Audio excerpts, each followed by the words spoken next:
5 points देख रहे हैं। सबसे पहले आप ये नक्शा देखिए कि कैसे ये जो आपको येलो कलर में इजराइल दिख रहा है वो जितने भी मुस्लिम मुल्क है उनसे घिरा हुआ है।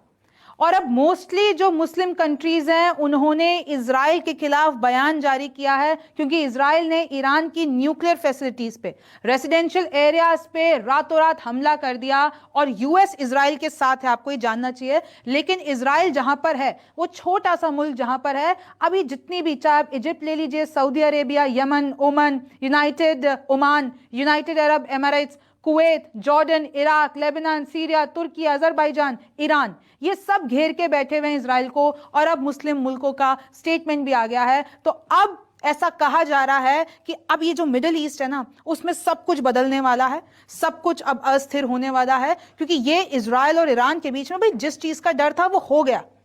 पहले इसको यूएस कंट्रोल करना चाहता था हर जगह से डी एस्केलेशन के, अभी भी पैगाम आ रहे हैं कि भाई रुक जाओ, लेकिन अभी रुकने वाला नहीं है। और क्योंकि आपको पता है वर्ल्ड वॉर 3 की स्थिति तभी आती है जब अगर चाइना, यूएस, रशिया भी मिल जाए, तो अब लिटरली ये सुपर पावर्स भी इन्वॉल्व हो चुकी हैं। मैं आपको बताती हूं कैसे।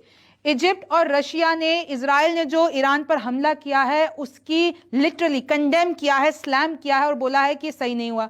तुर्की और यूएई ने भी इजराइल के खिलाफ बयान जारी किया है। आप सोचिए कि कैसे ईरान और सऊदी अरब कट्टर दुश्मन बोले जाते हैं, क्योंकि आपको पता है ना कि एक शिया मुस्लिम देश है, एक सुन्नी मुस्लिम देश है। सऊदी अरब में ज्यादा सुन्नी मुसलमान है और ईरान में शिया मुसलमान है। तो इनकी एक, चाहे आप धर्म के नाम पे कह लीजिए, एक हमेशा से राइवलरी रही है। लेकिन अब जो ये दोनों कट्टर दुश्मन है वो साथ आ गए हैं। सऊदी अरेबिया ने फोन पे बात की है ईरान से और कहा है कि हम तुम्हारे साथ हैं और इजराइल ने जो किया है वो गलत है। और इनफैक्ट जो किंगडम ऑफ सऊदी अरेबिया, उन्होंने तो एक स्टेटमेंट भी जारी किया है। उन्होंने कहा है कि इजराइल ने जो किया है उसके खिलाफ हम अपनी बात रखते हैं। हमारे भाई इस्लामिक रिपब्लिक ऑफ ईरान पे इस तरीके से हमला अच्छा नहीं हुआ है और ये इंटरनेशनल लॉज का वायलेशन है।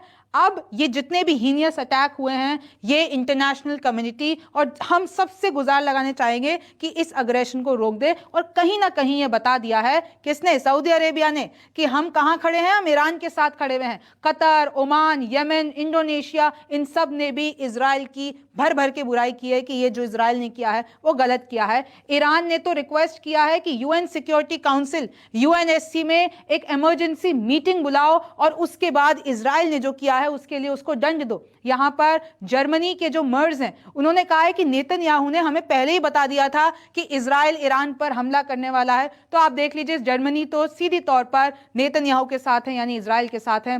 फिर आप देख सकते हैं UK is not currently providing support to Israel as Iran retaliates, यानी यूके अभी इजराइल को कोई भी सपोर्ट नहीं दे रहा है। और अभी आपको पता होगा ईरान ने रिटेलिएशन शुरू कर दिया है, ड्रोन्स, मिसाइलें इजराइल पर बरसाना शुरू कर दिया है, क्योंकि रातों रात इजराइल ने न्यूक्लियर फैसिलिटीज पर हमला किया ईरान के। और बहुत कमांडर्स को, टॉप लेवल कमांडर्स को, 6 न्यूक्लियर साइंटिस्ट को, न्यूक्लियर फैसिलिटीज को, सबको तबाह कर दिया है। डोनाल्ड ट्रंप का भी इस पे बयान आ गया है, नया बयान है। और इस पूरे बयान में ये कह रहे हैं कि मैंने ईरान को चेतावनी दी थी कि न्यूक्लियर टॉक्स के दौरान भी कि भाई यूरेनियम इनरिचमेंट रोक दो, परमाणु पावर बनने का सपना मत देखो, लेकिन नहीं माना। और अब मैं एक दूसरा चांस देना चाहता हूं ईरान को कि अभी भी रुक जाए, अभी भी हमसे बात कर ले, अभी भी एक पीस टॉक कर ले। वरना इन्होंने तो ये कहा है कि भाई यूनाइटेड स्टेट्स के पास पूरे दुनिया में सबसे बेहतर हथियार हैं और उन हथियारों का कुछ हिस्सा इजराइल के पास भी है और इजराइल को पता है कि उनको कैसे इस्तेमाल करना है, तो इजराइल ने कर दिया। तो मतलब ट्रंप ने अपना पूरा सपोर्ट इजराइल के लिए खुलेआम बता दिया है और कहीं ना कहीं ये भी बता दिया है कि इजराइल के साथ मिलकर इन लोगों ने यह हमला किया है। और ईरान भी ये कह रहा है कि अब अगर हम हमला करेंगे तो हम सिर्फ इजराइल पे नहीं करेंगे, यूएस के एयर बेसिस पे, उनके जितने भी मिलिट्री इक्विपमेंट्स हैं मिडिल ईस्ट में, वहां पर हम हमला करेंगे। रशिया ने कहा है इजरायली अटैक जो ईरान पर किया है वो अनप्रोवोक्ड है और वो इलीगल है। तो रूस भी देखिए ईरान के साथ है, चाइना भी ईरान के साथ है। China expresses deep concern about Israel attack on Iran, urges D escalation. बहुत सी ऐसी कंट्रीज है, चाइना हो गया, आप देख लीजिए, जितना ऑस्ट्रेलिया, आप मुल्क का नाम लीजिए, जितना मैंने आपको बताया भाई मुस्लिम मुल्कों ने तो ईरान के समर्थन की बात की है।